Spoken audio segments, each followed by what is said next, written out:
So we'll go ahead and kick it off, Will, with your presentation on the basics of loan products. Awesome. Thanks, Zor. Appreciate the introduction. So like Zor said, my name is Will. I work at Evolution Mortgage. I'm a loan officer there. And today I'm just going to go over some brief things. We're going to keep it quick. I don't want to exceed 30 minutes. But we're going to essentially go over the overall home buying process and then specifically the lender's role within that. Pre-qualification versus pre-approval, what you as a potential listing agent want to ask a buyer's lender. Income, any upfront costs your borrower has to save up for, what products to use for what type of properties, appraisals, concessions, some buyer objections, and then some follow-on topics that we'll go through. So like Zor mentioned, I was in the Army for about 5.5 years. In 2024, you're probably wondering, like, who am I? Why do I have the right to talk to you? So in 2024, I had the chance to, work with a bunch of realtors, and I was able to help 55 families and funded about 21 million. And 78% of that was VA loans. So that's my bread and butter, but we do offer, FHA and conventional as well. So you guys are familiar with the overall home buying process, right? Whether a real estate agent or a lender says, talk to a lender first or talk to a real estate agent first, they're kind of interchangeable, right? But when it comes to, obviously getting a budget so that your time is maximized as a real estate agent, you should recommend them to go to a lender first, because the last thing you want to do, right, is go show, Joe Schmo 10 different houses at a 400K price point. Turns out they're only pre-approved for 200, right? So that's why you should probably send them to a lender first so that you maximize their time and your time. And then obviously we get them pre-approved. They choose their agent. You guys do your home search, submit an offer, and then while we're doing the due diligence period and ordering the appraisal, we'll also do underwriting and then get clear to close. And then you guys will do the final walkthrough, and then everybody will shake hands and say, yay, we got a new home. So this is kind of just the overall process, and in red is where the lender steps in. So the difference between pre-qualification and pre-approval, a lot of people throw the two around and use it interchangeably, which they are not the exact same thing. So a pre-qualification is essentially me having a conversation with you without running any hard numbers or without seeing any documentation, right? So I can say, hey, I pre-qualified you for 400, but I have no way to determine if that's true or not, right? That's just a way to kind of get you to feel good and kind of get you moving in the process. Pre-approving is when you actually verify everything, right? And lenders do it differently. The good ones, right? The good lenders that do pre-approvals, they do the debt to income ratio to get verified. They check your documents. So that's income, W-2s, pay stubs, bank statements and all that stuff. They do a hard credit pull. That is something that does come up a lot with conversations with borrowers. Everybody's concerned about their credit. So a hard credit pull is typically required for a pre-approval to get that final verification. And then we also run them through an automated underwriting system. So what that means is everything that we took, their income, their debts, their documents, the credit pull, we ran it through an automated system that essentially analyzes it and says if there's a high likelihood of this file actually getting approved. So if you're representing a buyer, one great way to pitch your buyer's offer to a listing agent is to say, hey, the pre-approval is strong. And they're going to say, what do you mean by that, right? Or they're going to say, everybody says that. And you can, as long as you're working with a great lender, you can say, hey, their debt to income is verified. We ran them through automated underwriting system. Whenever any realtor hears the word underwriting, they all kind of, perk up, right? Because that's like a key word. So when we run them through the automated underwriting system, we check if they get approve eligible or refer eligible. So that'll determine essentially the likelihood of the loan getting all the way through underwriting and you getting clear to close. And also the benefits of a pre-approval versus qualification is, Zora can attest to this. I'm sure sometimes he doesn't even look at offers that come in that don't have a pre-approval associated with them, right? The pre-approval essentially shows the listing agent that your buyer is actually vetted to some degree and that they do have their money where their mouth is, right? So again, it speeds everything up and it makes your offer stronger. Same thing, right? So stronger offer makes everything quicker and you guys have a clear budget to work with. The last thing you want is somebody to say, hey, I want to look at a $300,000 home, then a 500,000, all over the place, right? You guys need a clear budget. So on the flip side, right, if you're a listing agent, one thing that you can ask a buyer's lender, because typically, depending on your SOP, you might call, and I highly recommend you call the lender of the buyer that's making an offer and ask them a few questions. One of those hard questions that you should definitely ask is, did you run them through your automated underwriting system? And then if they say something like, what do you mean by that? That's a red flag, number one. If they don't even know what that is definitely a red flag. And then obviously what you're looking for is for them to say approved eligible, because that means there's a high likelihood of that loan going through. In terms of income, so a lot of times, realtors will try and figure out, they'll kind of soft qualify their potential clients by kind of trying to figure out some information like, hey, what do you do for work?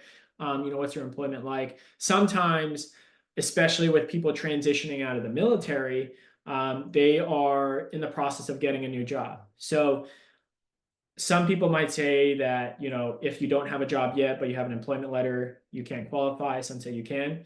The bottom line is you can, right? So a lot of times I've worked with clients that are ETSing, and then 1 month or 2 months later, after they ETS, finish their terminal leave, they're starting a new job.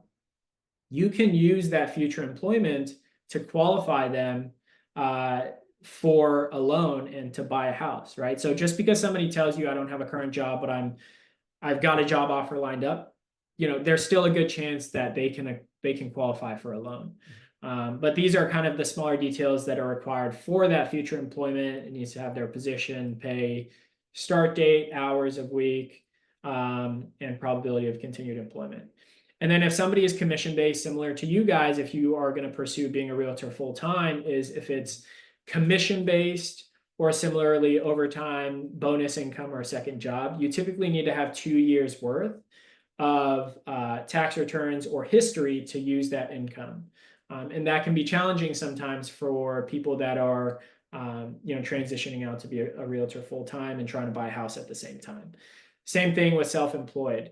The important thing with self-employed is that they need 2 years of tax returns specifically for VA. But what most self-employed people do is they maximize deductions, right? Nobody wants to pay taxes.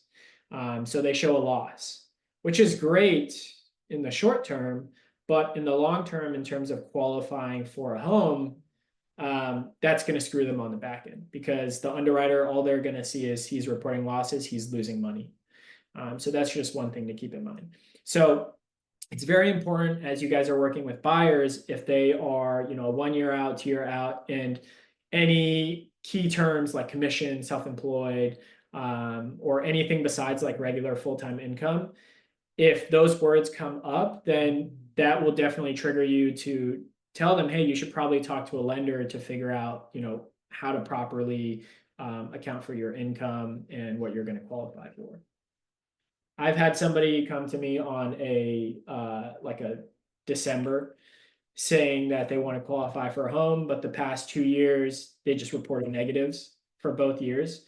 So then we essentially had to plan out and project, hey, we recommend you report this for this year. We recommend you report this for 2026, so that following year you can qualify for a home. And that's why a lot of times when people talk about how soon you should start the process, it very much depends on the type of income as well. And in terms of upfront costs for a borrower, because typically a brand new buyer is going to ask you this, what do I need to budget for? Right? So obviously the earnest money deposit, and that is going to be very market dependent. And then you've got the private inspection, right? So, a private inspection in Hawaii might cost $700, whereas here in Florida, it might cost $300, right? So that's just something you, as the subject matter expert in your local area, should know, right? Like you should tee up and partner up with a home inspector that's good, and get an understanding of what their rates are so that you have the ability to brief that.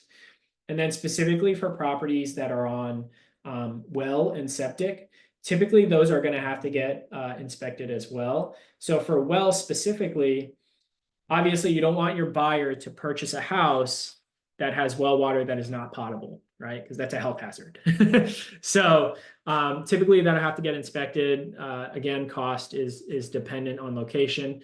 If it's on well water, plan for it to get inspected and having to pass local potability standards. If it doesn't, then it has to get treated and then you have to get it re-inspected.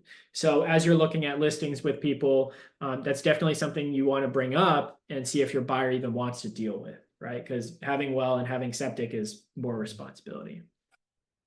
And then for VA loans specifically, every VA loan has to have a termite inspection included as well. That's typically part of your VA addendum or VA exhibit. And those will cost $50 to $200. But that's something that you should have your buyer budget for as well, especially if they're VA.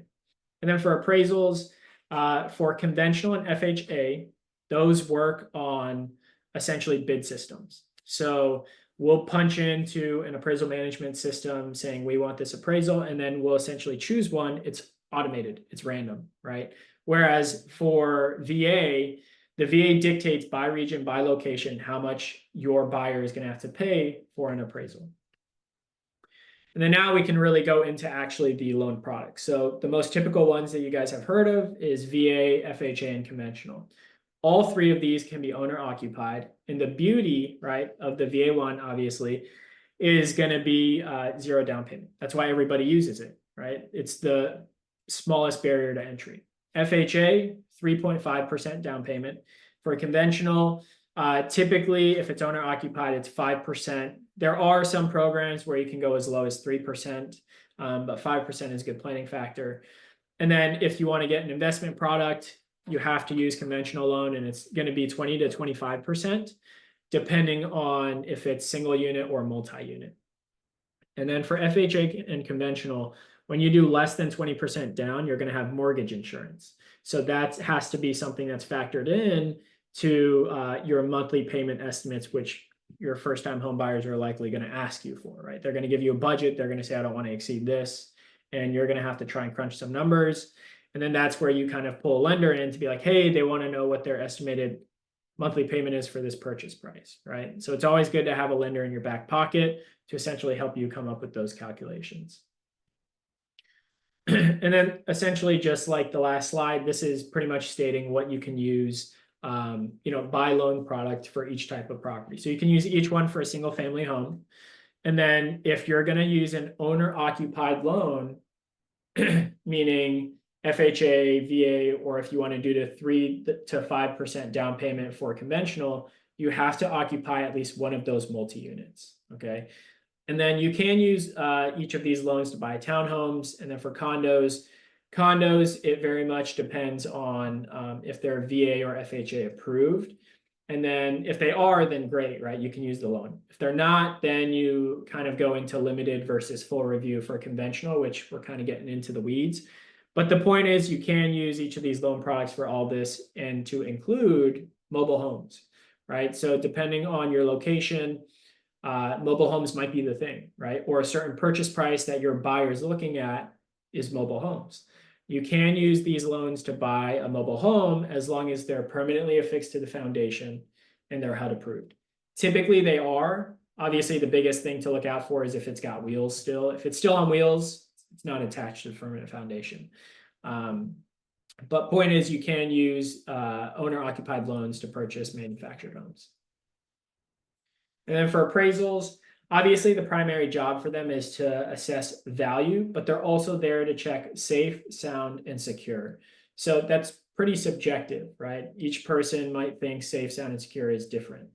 But what this can result in is subject to repairs, meaning the value could come back great, but the appraiser could say, hey, you got to fix this giant hole in the wall, or this roof in the ceiling, or this hole in the ceiling. It could be anything, right? So, but you as the real estate agent during your initial inspection, it's your job really to, after you finish the inspection, request that those repairs that you think are gonna be, required to be repaired anyways by an appraiser it's your job to negotiate for that upfront, right? The last thing you want to do is miss something major, and then the appraiser says this has to get fixed, and then your buyer comes back to you and says, why didn't you catch that, right? So that's just something to keep in mind. And then in terms of timelines and costs for the appraisals, just like I mentioned before, FHA and conventional works on a bid system.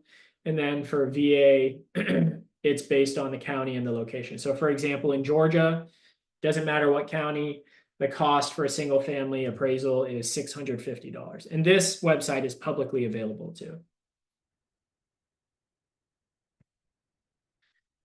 So seller concessions, a lot of times you guys are going to get a buyer that says, I don't want to pay any closing costs, right?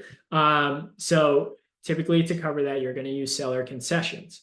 There is a limit, a general limit to each loan product for how much concessions you can use, right? So, or ask for. So for VA, it's 4%, FHA 6%, conventional, depending on their loan amount, that'll determine how much concessions you can ask for. And then for buyer objections, right? As you guys are breaking into the market now, I want to start off by saying the federal funds rate is not the same thing as mortgage interest rates. So back in December, you guys probably saw in the news that the Fed announced that they were doing a rate cut, or several months before that, they were doing a rate cut.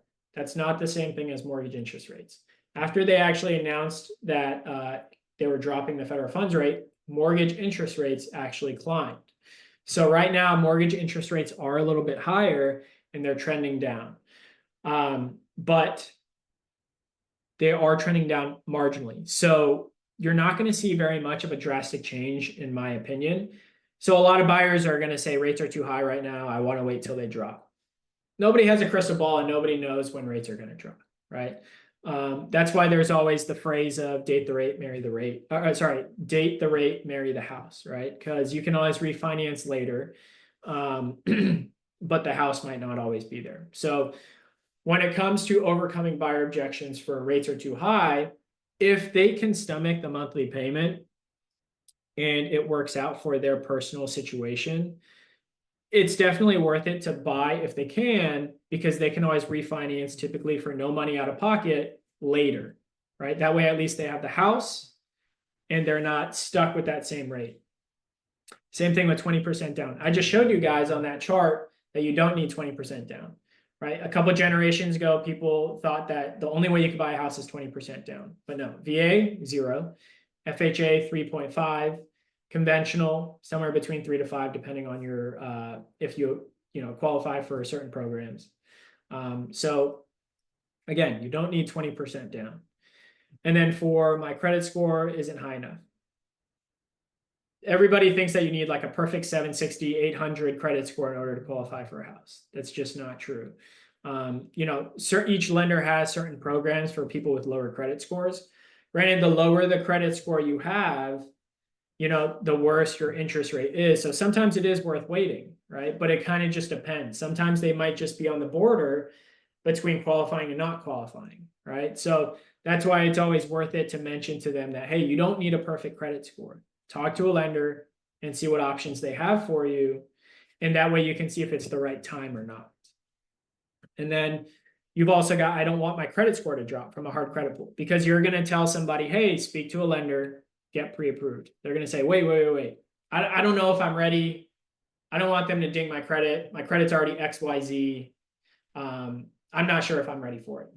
One thing that you can brief them is something called a soft credit pull and a hard credit pull. Okay.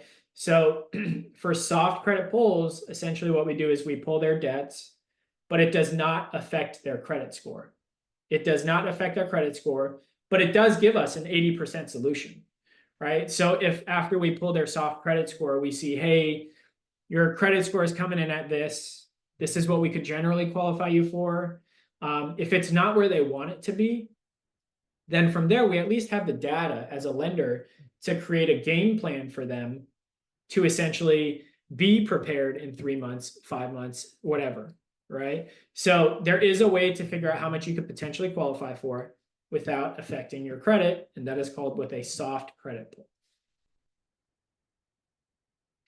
And then just a quick spiel on us.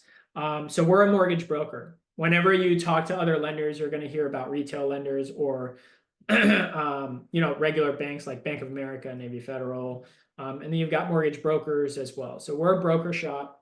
And essentially what we do is instead of you sending your client to Bank of America, call Navy Federal, call Veterans United, then drive to, some local credit union. That's a lot of time driving, calling, sending applications, and sending documents. What we do is we take all that and do it once, and then we do the shopping for them essentially. So we're a convenience factor for them, right? Whereas you could have spent 2 hours total, we can do it in 30 minutes and you only talk to one person instead of 5 people, right? So there's convenience in that. And then the company was essentially founded on essentially taking a cut on our end so that veterans get better interest rates. Our cut translates to savings in the form of an interest rate, in the form of a lower interest rate for your buyers. And we've also got this program where essentially, if you go under contract and your buyer shopping lenders, which they should definitely compare people, if we can't beat that competitor's program, we'll give your borrower $150. That's how confident we are in our rates. And then there are certain stipulations to it, but that's essentially the baseline of the program. And then in the future, I'll talk to Zor if you guys would like. One of the basic, buyer, feedback is, hey, the rate is too high. Well, when you talk to them and say you can refinance in the future, they're probably going to ask you, what do you mean by that, right? So if all you know how to say is you can refinance in the future, and then they say why or how, and you kind of freeze, it's obviously not a good look, right? So I'll talk to Zor. We can set up a follow-on class where I just go over what it actually means to refinance, how that actually works. And then a potential VA loan myth busting one. So there's a lot of stigmas about VA loans, about you can only use it once, or a whole bunch of other things where like the appraisal always comes in low. I can do a follow-on class where I kind of just go through all those so that you can essentially work through any potential buyer holdback, saying that they don't want to use VA loans for whatever reason. Or sometimes, listing agents will deny an offer potentially. It's wrong, but some listing agents will essentially deny a offer because it's a VA loan versus conventional or FHA because they think it's going to be harder. And then that's your opportunity to school them up and be like, no. Listen, I know the facts, all right? So we can talk about doing those follow-up topics some other time as well. So that's pretty much it. I don't want to kill too much of your guys' time. I think I'm at 23 minutes. So this is my contact information. Feel free to text, call me, email me at any point if you guys have any questions, whether it's real estate related or not real estate related. I could help with anything. I don't mind. But my goal here is to be your sounding board. So if you guys have any lender questions, any prospective buyers, they asking you questions that you're like, I have no idea, loop me in and we'll get them squared away. Does anyone have any questions? I'll say, and take note that all the states that are highlighted in yellow are the states where Will is licensed. Is the entire Evolution Mortgage licensed in all those states, or are you guys licensed in other states as well?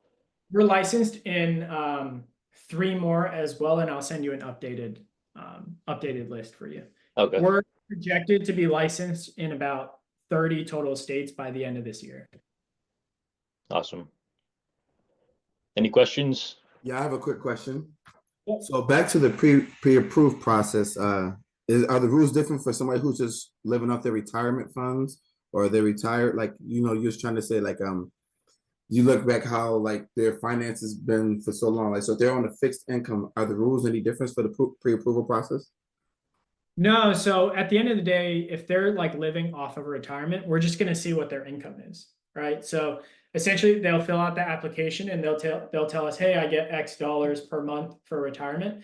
And then when we do the soft credit pull, what we'll do is we'll essentially compare their debts to their income. And then based on that, we'll be able to see what they qualify for. It doesn't necessarily matter like what specific type of income per se, as long as they meet certain requirements, like for commission, self-employed, as long as we can use it, then we'll use it essentially. Yeah. Any other questions? Did everyone Okay. catch the explanation on like the difference between broker and retail lender? Because I know that was a big learning fact or aspect for me when I was first starting out. I had no idea there was a difference. Just thought a lender's a lender and that's it. And they just have different rates based on credit score or whatever else.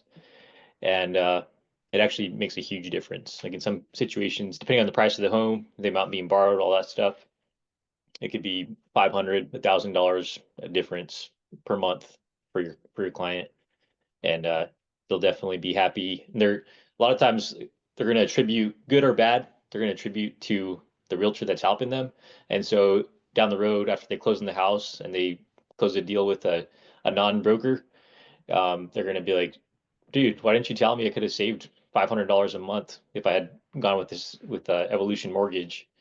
And it's not going to look good on you if you whether you knew about it or not. And so that's why it's good to educate yourself on this, educate your clients on it, and make a social media post about it, all that stuff. Yeah, and when it comes to, because you're when you're talking to your buyers, you'll get a feel for if they're talking to multiple lenders, because either they'll tell you up front or they won't, and you'll get pre-approval letters from multiple lenders, and then you're going to be a little bit confused and be like, why do I have one from Will at Evolution and then I have one from Wells Fargo for the same person? So typically when that happens, we're able to guide you and the client and demonstrate to them, like by the numbers, right, exactly why we might beat them or not, right? Like, this is a people business. We're not in the business of wasting anybody's time. So if we're unable to beat whatever your client is getting, we will be upfront, but we will obviously guide them through it and tell them truthfully, like, this is where this is where you need to look, because a lot of times people will compare lenders by looking at purely the interest rate. So like I could say I'm going to get you a 6.625, and they're going to say, hey, Navy Federal said you could get me a 6%. How come you can't get me that? And then when you look at the fee sheets, that 6% is actually costing the buyer like thousands and thousands and thousands of dollars at closing. So you're not comparing apples to apples, right? So we do a lot of educating clients on how to properly read those documents. And if you guys ever, once you're licensed and everything, once you're working with clients, just like we're having Will as a guest speaker on this, you can have a little seminar on Zoom or in person, depending on your location, where you have the loan officer do all the talking about loan products, and you guys exchange, kind of earn each other business, and it's a win-win for everybody. So definitely save Will's information for future opportunities like that. Yeah, if you guys planned on doing these, I know a lot of times realtors will do first-time home buyer seminars, webinars, and all that stuff. So similar to how I'm doing this with Zor, I'd be more than happy to just co-host a webinar for you guys. Really, you just sit there and I'll just brief, and then you reap the rewards. I'd be more than happy to do that with you guys too. All righty. Thank you so much, Will. Any other Yeah. questions or comments? I'll stop sharing and I'll let you guys get back to it. All righty.